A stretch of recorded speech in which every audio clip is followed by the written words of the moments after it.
The historic Ottoman palace kitchen, where as many as 48 different cooking techniques were skillfully practiced and carefully kept alive, is truly a renowned culinary empire in the world, celebrated for its exceptionally rich and vibrant culinary culture.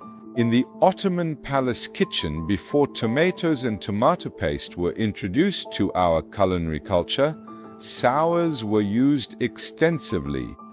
Among these sours, we can count pomegranate sour, grape sour, apricot sour, and plum sour, each offering its own distinct taste. In the Ottoman palace kitchen, especially at the later opened fish house gate, special officials were responsible for carefully selecting specific fish for the palace residents, including the pashas, the agas, and the sultan himself. After they were selected, the remaining fish were sent to be sold to the public. I should also mention that the Beykoz fishery had a significant income that went to the state treasury, and fish was known as the lamb of the dervish lodge in the Ottoman era. In the Ottoman palace kitchen, besides the fish house gate, there was also a fish intendant, meaning an official in the palace kitchen. Just as there was a kitchen attendant, there was also a fish attendant. We must also mention that high-income individuals, like pashas and agas, had their own private fishermen on the Bosphorus who caught fish just for them using lines and lures. One of the most commonly used products in the Ottoman palace kitchen was Beykoz trotter, a food heavily used in the Ottoman palace and old Istanbul kitchens. It was the crown jewel of Ottoman tables. It was an ingredient used in soups.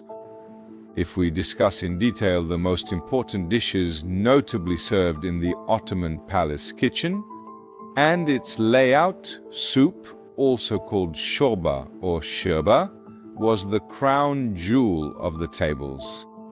And again, especially in the cold winter months, we see that offal soups and chicken broth soups were consumed to gain energy, balance the immune system, and stay strong. Apart from soup, pilaf is a must-have on every table. Pilaf is not just a food consumed alongside meals as it is today. In the Ottoman Empire, pilaf was a dish in its own right, but the rice used then was not the same as the rice used today. Just as not every rice is washed or roasted, in the Ottoman palace kitchen, especially in the early periods, rice from Egypt or Philippopolis was used. When we consider the world, among the rice types we can call Basan, Chilav, and Kavalin, which are generally three types, especially strong, thin, long rice types, grown in arid lands, were prepared by boiling in the palace kitchen. And after boiling, the lamb meats and some fresh vegetables were carefully laid underneath to give it a wonderful aroma, and then it was allowed to steep for a while. This system is still used in Central Asia and Arab countries, and even when you leave Turkey and go to Iraq, Iran, or Syria, you can see these types of rice used in pilaf dishes garnished with various meats and vegetables on the tables. Why do I call it a pilaf dish? Because in the Ottoman palace kitchen, the main course was served as a pilaf for a long period.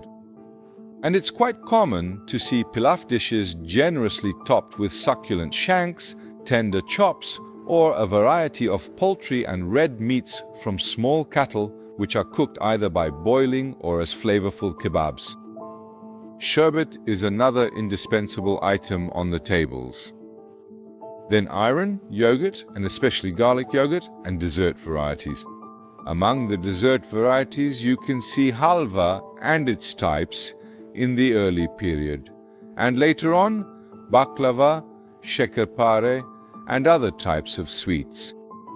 And after a certain time following the dessert, fruit varieties were eaten. And in the late Ottoman period, it's a surprising fact that olive oil dishes which entered our culinary culture after the 19th century, were eaten at the very end of the meal.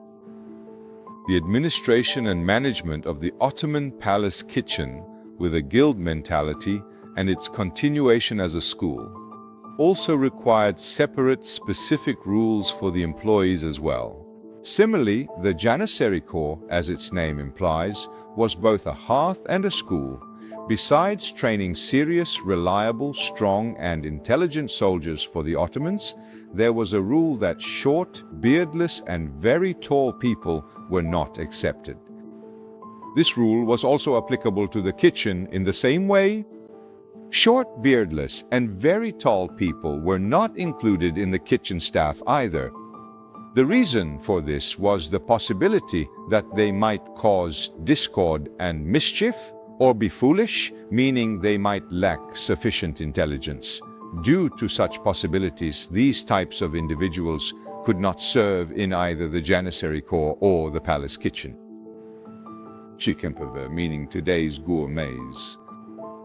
In this regard, it is possible to see much of the information we have today about the Ottoman palace kitchen in the articles written by the Şekerpares, the gourmets of the Ottoman period, and in the relevant notebooks and memoirs.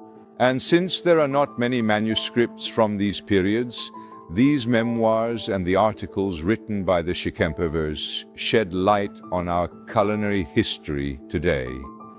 The culinary culture and richness of the Ottoman palace kitchen began with the Bursa Palace and the Edirne Palace. One of the most frequently made desserts in the Bursa and Edirne palaces was memnuniye, and the most important ingredient used in it was chicken. When we look at the palace kitchen ledgers, if milk was purchased, how much was bought and where it would be used, and if chicken was purchased, how much and where it was used were always recorded. We can easily say that one of the varieties obtained from these records is memnuniye.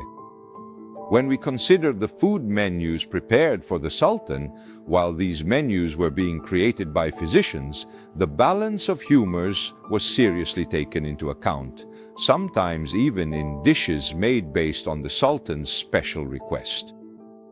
In these recipes related to food, different types of dishes in the winter months, different types of dishes in the summer months, and sherbets, syrups and fruit varieties in certain periods hold an important place.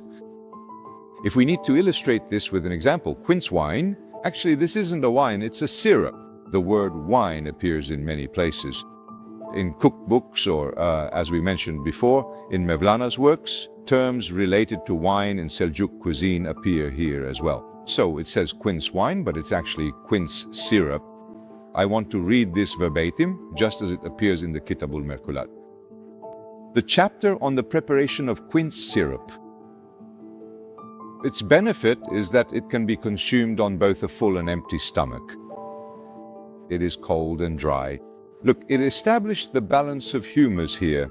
It strengthens a weak heart, brings coolness to the soul, boosts a suppressed appetite, stops vomiting, relieves nausea, opens the urinary tract, strengthens the stomach, and so on and so forth.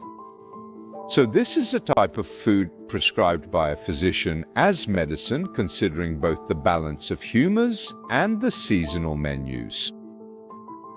It showcases the richness of the Ottoman palace cuisine right here. Again, if we consider the palace population, although it was 4,500 in the 16th century, we must note that it exceeded 10,000 by the late 17th century, and you will see that for a meal prepared for 10,000 people, the palace kitchen staff increased accordingly, and the palace grounds expanded from time to time. I should mention that modernization in palace culinary culture began after the 19th century. As one of the examples of the Ottoman palace cuisine's impact on the palace, its people, and the public, there was no entertainment in the Ottoman Empire in the 1600s. For this reason, entertainment existed among non-Muslims and in certain locations. And that didn't reflect much on the outside and was under control. The city's elite and the palace dignitaries held entertainment in their homes, and these private parties featured many types of dishes, soups, and kebabs, as well as various activities. This is one of the reasons why Ottoman entertainment culture is not mentioned. But in later periods, that is, until then, entertainment in the Ottoman Empire was limited to festivals, circumcisions, weddings, or state-organized celebrations after military campaigns, including programs like the Nahils. I must ensure it's recorded that, especially in Charles Perry's records, baklava belonged to us during the Fatih period, and he mentioned rikakat baklava as well. Although, in the early periods of history, the soldiers actually saw this as a valuable and important source of energy for themselves. The sweet and sugary breads that were specifically made and prepared to give energy and strength to the soldiers over time, gradually, being strengthened with sugar, making them more nourishing, and the soldiers would eat these breads whenever they felt hungry. Once again, these specially made breads, provided by the dough makers among the army tradesmen during the army's campaign order, ensured the troops had something substantial to eat.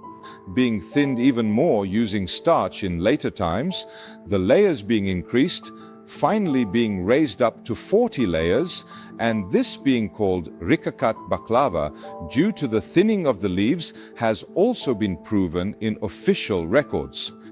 It has been proven whatever you know today in the name of culinary culture and food, you should carefully store it in a written or digital source for future reference in some way, or as your own thought, presenting it to the public's knowledge.